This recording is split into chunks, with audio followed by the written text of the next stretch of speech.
everybody, and welcome to another episode of Haunt Talk. In today's episode, we're going to be reviewing Dark View Haunted Attraction. One is in Toronto, Ohio. Now, this is more or less a haunted trail. There's parts that are indoors, but more or less it is a haunted trail, more like a haunted hill. It's on a hill.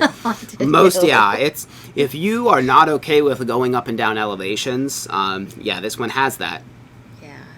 Now, this is also very close to Wells Township, so if you're going to Wells Township, this might be one that's worth checking out, which we also have a review for Wells Township on the channel from this year, so make sure you go give that video a watch. Before we get into the review, haunt season's coming to an end. So, yeah, boo. But also, that doesn't mean that we are done making videos. Over the last year, we have been doing a lot on the channel. Maybe you know, maybe you don't. But we do multiple different things. One of those things being a podcast called Creeps, Creatures, and Haunts. Oh, my. Which we also do video form, just like this, where we sit here, but we talk about actual hauntings, cryptids. Sometimes we do talk about haunts.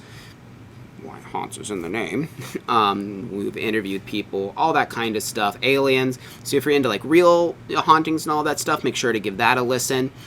The link for the actual podcast in the description. And if you want to watch the video, of course, it's on the YouTube channel. It's in a playlist. We also do haunted adventures where we go to real haunted places. So if you were interested in watching us ghost hunt and that kind of thing, and not like a real crazy dramatized, like, sci-fi channel kind of thing, more of like a down-to-earth, what it's actually like, make sure you watch that. I mean, I try to cut it up so it's not crazy boring. It's not like real long, because ghost hunts are terribly long, but yeah.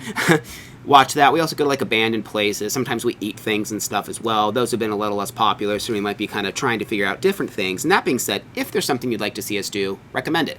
Yes. We'd like to hear from you. But that being said, we'll go ahead and get right into the review, which as always means it's time to refer to the Book of the Dead! Book of the Dead! Book of the Dead! Book of the Dead! So, of course, we are going to start off with sets and props.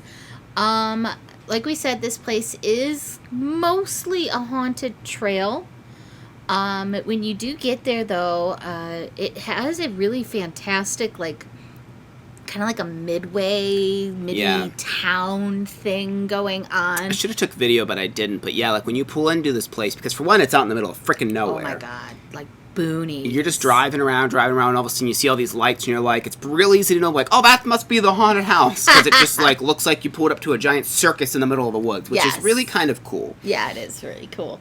But they have like a bunch of different things you can do besides the haunted house, which is nice. They have escape rooms, they have actors, I think sometimes they have bands, they have like fire performers and stuff. Yep, which there's one of those there the night we were there. They had a zombie paintball. And then shoot your friends kind of paintball too. Which I was kind of interested in. I'm not sure if that one, she said it's like the Orby things. I'm like, I don't know what she's talking about, but some kind of thing you shoot each other with. We only, of course, did the haunt, but another cool thing is you can go and do the midway stuff even if you don't want to do the haunted house. Like if you just want to do escape rooms or do the zombie paintball, you can just go and buy those separately. You don't have to be going to the haunt to do these things. Or if you just want to go enjoy the midway and like get food and stuff like that and watch a band, you can do that as well. So if you're close and you're just kind of looking for something like that, if you're just looking to do like a haunted night, I do like that this haunt offers all of these different things, and it kind of offers a party environment. Yes. So, to start off with, you're given, like, you walk into this house facade, and you're given this story, which, weirdly, the narrator sounded like Morgan Freeman. It really, really did. I was like, what the heck is going on? It was weird. So you're given this whole story where basically these people bought this property, hired a medium to contact the dead on the property for the sole purpose of haunting the property so they could bring more people in there and have this haunted attraction. And so then you're told this story. You're going to a room that's like a seance room where you actually find out that they're keeping the medium hostage and all this other stuff. And they kind of rehash the story again and kind of warn you that, you know, these ghosts and stuff like that are going to attack you and kill you, and you're going to be part of the property as well. Yeah, it was kind of like, so like, Oh, man, it seems like the first room really felt like it lasts an eternity, and it's just a dark room, and there's no payoff. Someone just eventually opens the door, and you walk over a bridge, and then you go into the seance room, and then they talk, and I don't know, it really feels a boring beginning, in my opinion. Yeah. Like, something needed to happen, there wasn't much. Now, I will say the seance room does have a cool ending, where the person is basically yanked into the aether, which was cool. I really did like that, but that first room needs to be something either completely different, shorter, or just not there. Yeah. Like, it was just over-explanation, and like I said, it was just a black room. So, yeah, personally, I wasn't a big fan of that. I would have been okay with just the seance room kind of maybe being explained there. But at least the ending of that was pretty cool. And then after that room is when it basically, like, the trail begins. Yeah, so you get into, like, an area where there's a cemetery, and there's, like, a groundskeeper that kind of tells you the rules of what's going on, stay on the trail, nothing will touch you, don't touch them. Which you're told like 4 or 5 times, by the way. Yeah, because then you walk through the cemetery and there's another guy that tells you the same stuff. And then there's an animatronic after that tells you it. Yeah. It's like, okay. Okay, we get it. Don't touch shit. Okay. Yeah. Like, I don't know, because like, they weave it into the story, but I don't know if it's just because people are, like, so destructive. Like, they think if they tell, like, if it's being told to you 5 times, people won't do it. I don't know. I don't know. Now, the trail, now it is kind of gravel and paved, but I'll tell you what, like, when you're walking down the hill especially, it's a little scary. It's very scary, yeah. Because it is kind of steep, and, like, you really got to watch your footing and stuff like that. It's kind of weird. I've never really been to many other trails that, like, really go up and down hills like this. There's been a couple others we've been to. And, like, the hills aren't, like, straight hills. Like, they're actually, like, kind of leaning. They're a little slanty sometimes. I'm, like, I was walking, and I'm, like, trying to find, like, the most flattest of the hill, and I'm like, okay, I'm not finding it anywhere. But anyways, just kind of be careful when you're on the trails. Yeah. There is, like, a bridge you come to. I don't really know if it goes over anything, but there's a bridge that you go over. Yeah. That's kind of like a creepy little cover bridge. I think there's body bags hanging in there that you have to push your way through. Yeah. And then there was, like, some kind of scene, I don't know, it was like a little hillbilly shack or something. Like, I know there's a gunshot inside. Yeah. So there was one part that we actually thought was funny. He said it. He's like, hey, look, it's Joan. If you're familiar with what we're talking about, we have a short film that we did called Joan, and at one point she's in the woods and she encounters this little stick hut. Well, there's like this little stick like tunnel thing. It was pretty cool in the middle of this haunted house, and it did kind of. And I think there's bones in there as well. It's like a mixture of sticks and bones. That was cool. And then you like make your way up the treacherous hill to like more scenes. There's a like witch house that you go to. That was cool. She has like a big snake on the floor. Which we're pretty sure she got from Infernum and Terra. Yeah, it looked like the one that they had that guy made. I'm not positive, but it did look really similar to it. But the witch house was kind of voodoo witch stuff. And then there was some stuff outside as well for that. Yeah. And I know there was like a meat market vendor thing. And then one of the last things you go to, I think, it is actually like the last scene. It's a photo room. And it was fun because, like, they take your photo and you're like, oh, there's not a scare. Well, nah. Yeah, there was later. And then they take your photo again, and it got us pretty good. And the photos were pretty funny that came from that. Yeah. But yeah, overall, sets and props were pretty good. I mean, it is a trail.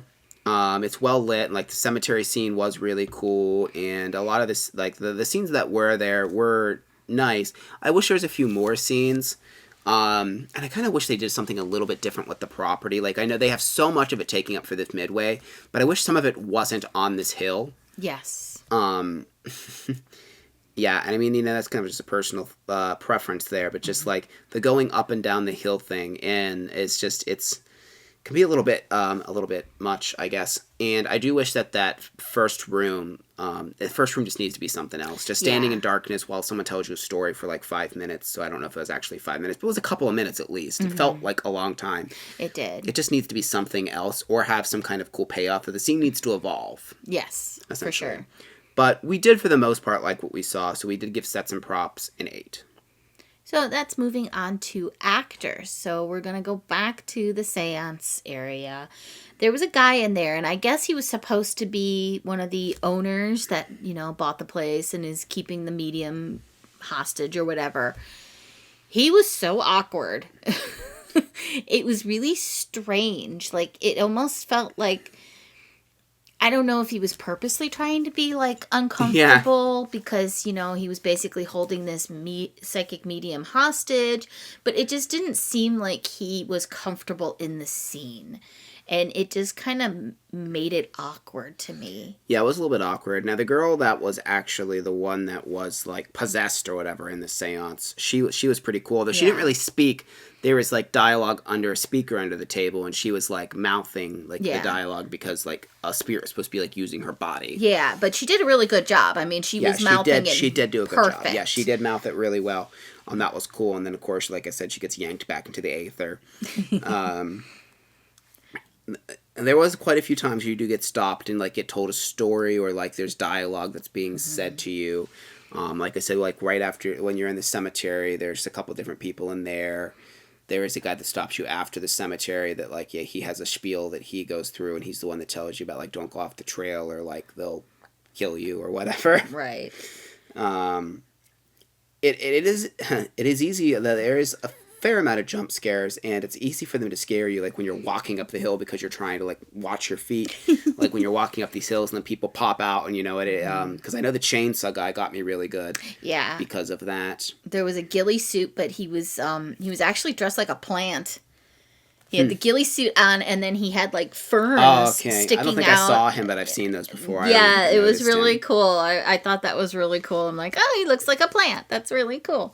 There were these 2 little girls that were absolutely adorable, and they did their job really, really well. They gave us stones that were supposed to protect us or something, and we never ended up giving them to anybody, even though they kept telling us we had to take them to the witch house. But they were really cute, and, like, they did their job really well. There were a decent amount of younger actors. Like, there were definitely older actors as well, but there was, because, like, the actual witch in the witch house was younger. Yeah. What did she tell you? It was really creepy coming from someone so young. She came up to me and she's like, "I like your face. I can't wait to take it off so I could wear it." Something like that. Something like that. Well, because she said when you're dead, it'll be easier to take your face off, or something just really odd for someone that's like. Yeah. She looked like she was like. 12. Like 12, 13, not old. And just hearing that come from her mouth was like, oh, that's weird. Yeah, it's like, okay. The Moonshiner guy, what did he say? I know, like, he was funny. Or I don't know if he was the Moonshiner. Well, I don't know. He was the one that was trying to get us to buy meat. Yeah, okay. And, he was trying to barter with us and stuff like that. And he's like, come on, it's just a nickel. And he was yelling at us because nobody had money. I did actually have a coin I was going to give him, but he kind of went on his own little spiel. But he was like, why are you walking through the woods without any money? And it's like, because we're walking through the woods. Like, I don't bring money when I go to the woods to walk, you know?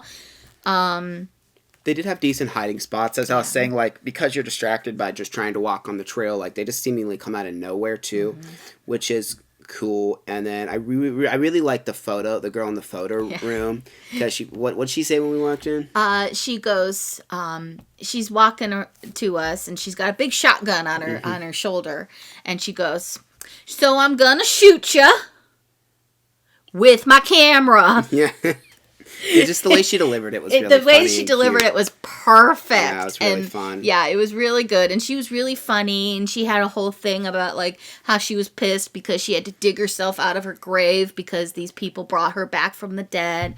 And she's like, it was really annoying. I had to dig myself out. Right. Just to be here, and then I have to do this, and it was just really funny. Yeah, I really enjoyed that. She was pretty cool.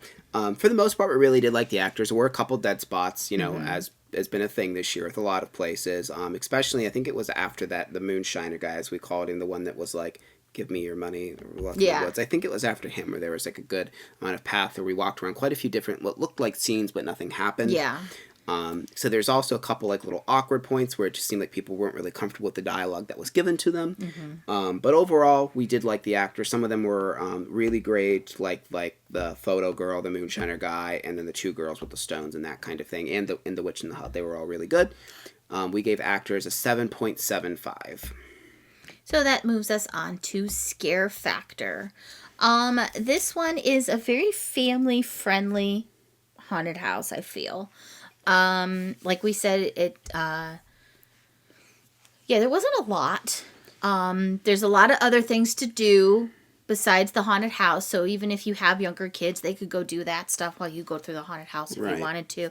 They probably could even go through the haunted house. I mean, yeah, because there are jump scares, but it's not a lot, and it is more about being interactive and entertaining. Yeah. I do miss one of the first times we went, like they had that fatso guy, I think he called himself, and like there was a lot more humor that year, and I kind of miss some of the humor. Yeah. And like the one year we went, they had like a whole shed you sat in, and like I think it was the big animatronic that was telling us again not to go off the trail. He was in there and had a whole spiel, and that was a cool opening scene where you like sat down. Yeah. I did like that. But yeah, this place has never been super scary because it's, I think, aimed at being more of a family-friendly-ish haunt. Now, there's still going to be jump scares and stuff like that, but they even do offer I think it's like $3. It's a necklace where you'll still might get jump scared, but the actors won't follow you around or like torment you as much as what I heard her say. Oh, yeah. What did you call it? Monster protection? Yeah, it's like a monster Something protection like thing. that. So you still might get jump scared if you wear this, but I guess they won't stalk you or like bother you as much though. Okay. Is what I guess that is about. So obviously, there's not too much gore in here either. So obviously, since we said it's more family friendly, scare factor is a little bit lower on this one. We gave it a 6. And again, just to be clear, we state this a lot, but scare factor being a low score doesn't necessarily mean bad. That score is the one score that's just it's just on a gauge of how scary it is, not necessarily good or bad. Yeah. But this one is kind of just mildly scary. Mildly scary, because you will get some jump scares. Even I got jump scared a couple times and yipped. Me too. So yeah, he yipped. But moving right along to value, it is $18 to get in for general admission, $25 for VIP, and it takes almost exactly 20 minutes I clocked to get through it. Yeah. And again, like we said, if you don't even want to do the haunted house and you just want to do everything else, it is free to get into that midway area. And then you pay as you go. If you want to do the escape rooms, if you want to do the paintball, things like that, you can pay as you go. And then, of course, you can have the option of doing the haunted house as well. It's pretty decent value. Yeah, it's fairly long, and especially if you have more time just to spend premise on the property, like the bands and stuff like that. We just go to so many, we don't really do the extra things. And I do believe, I did not put it down on here, but I do believe it's $25, and this is general admission, but then I think it also gets you into, I don't know if they have it on the site, but they had a thing on... what was it? On like the door where you could like pay $25, and I think it got you entry into like the 2 escape rooms and the haunt. I do believe is the thing that they do, so it's like a combo package. Tickets. Yeah, I'm trying to find it on the website here if they actually have it listed. No, see, this is just timed stuff. Okay. But yeah, I do know that I saw that on there, so I do believe they have like a combo package. So if you want to do more things, you can kind of combo it in there and get like a discount on it. Yes, but so for value, we did think it was pretty decent value. We gave it an 8.5. So that brings us to our overall score, and we did give them an 8. It is good, and it's worth going to. I think that it has been better in my opinion. In years past. Yeah. I would like to, like I said, the couple issues that we mentioned before, I would just kind of like to see those kind of like changed or altered and stuff like that. Yeah, but overall, like I said, it is a fun time to be had, and if you have younger ones and think something like Wells Township might be a little bit too much for them or something like that, this one is more tame, and it would also be a good like first haunt, I think, especially since they offer that $3 upcharge to not get scared as much. Yep. To kind of take them through. And trails just in general don't feel as scary as haunted houses because they're not as claustrophobic. Yeah, and you can kind of see ahead of what you're going to. I mean, obviously you can't see if they're hiding in places, but you can kind of get like a view and be like, okay, well, it looks like we're coming up to like this over here, and that doesn't look too bad, you know? You can kind of tell what you're getting yourself into because you can kind of see everything. Because this one's been a constant recommendation when people ask like one that what's something that's safe for me to take my kid to. We usually recommend like this is a decent one that everyone can enjoy, and that still holds true. But have you been there? What did you think of it? You know, let us know. Maybe you thought it was more scary. Maybe you thought it was even less scary. You know, who knows? Also, as always, make sure to like and subscribe to the channel. Also, make sure to ring the notification bell so you don't miss any future uploads. If you want to help support us, we also have a Patreon. We forget to mention it a lot, but it's always there, and it's in the description of every video that we make now. So, you know, there's many different pledges. Right now, we only have one, so we put a lot of time and effort into this kind of thing, and it costs a lot of money to go to these places, so anything really helps us out a lot. But like I said, even if you can't, just liking, subscribing, sharing, commenting, anything like that, which is completely free, just takes a couple seconds of your time, that helps us out immensely as well. But thank you very much for watching, and we'll see you in the next video. Bye.